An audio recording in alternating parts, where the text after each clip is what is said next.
Hello everyone and welcome back. This is Midnight Mailman doing a tournament review of my freestyle tournament, going over why I chose some of my Pokemon and what I would change for the future.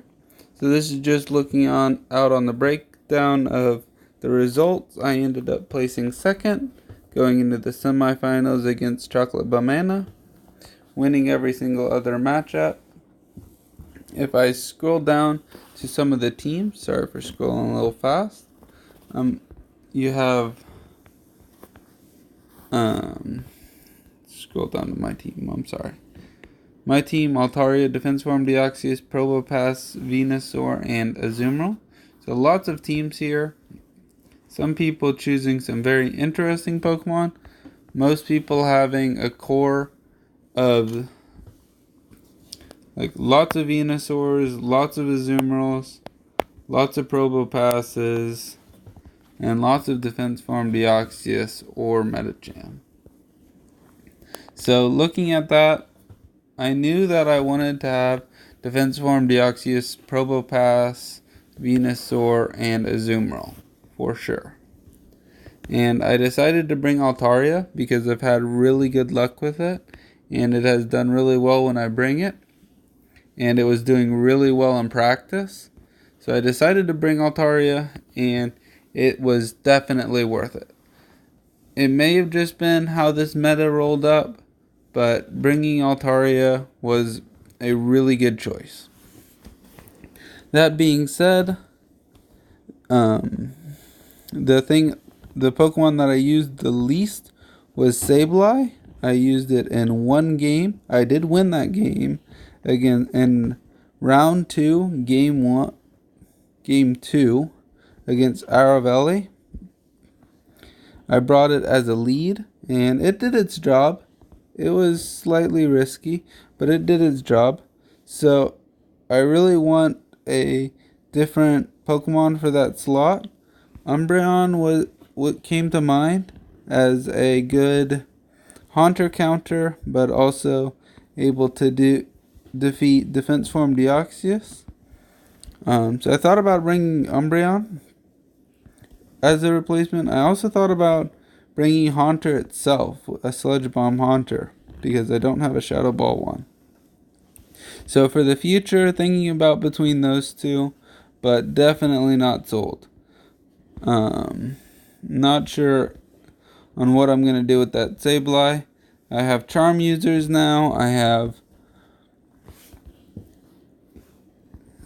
Hydro Cannon Swampert, but we'll see what I end up doing with that Sableye slot. I might also even change out the Probopass, because I brought Probopass, I think twice, a game that I won and a game that I lost. So it pulled its weight, but it wasn't the best thing that I have. That 4 times weakness to fighting has it held back a little bit and made me a little scared about bringing it, but maybe I just need to practice with it more, because Probopass still pulled its weight in the games that I brought it, or especially the first game that I brought it that I won.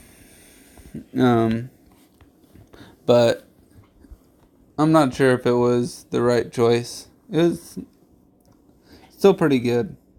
Going into what was the hardest thing for my team, definitely that Wish Cache.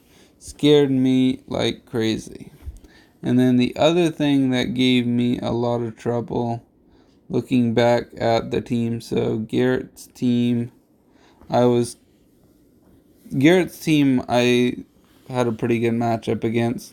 Venusaur honestly gives my team a bit of trouble. That was the other hole that I had. I have Altaria to take it down, but that's honestly it. I do not have really good Venusaur counters. So probably need to consider a better Venusaur counter. Maybe in that Sableye spot I could find something that deals with Haunter and Defense Form Deoxys and Venusaur. basically probably going to be Haunter itself, but we'll see. I'll have to test out with that core and see what happens. Aravelli, I had a good matchup with. Not really scared of anything in that matchup. Azumaril has always given me problems, but it was fine. And then Dr. Awesomer.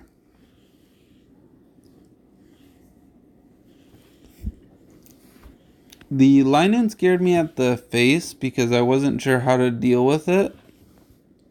And Sableye can be a little unpredictable sometimes, so kind of not really sure what direction that he was going with his team. But the only reason that he really won that game 2 was he made a really bold choice of bringing both Defense Form Deoxys and Metacham to a game. And I was not expecting that at all. So he made a really good team choice, and it paid off in response to what my team choice was. So he did really well in game 2, but all in all, it didn't really give me that much trouble. Looking at the team that I lost to, it has 3 things that give me trouble.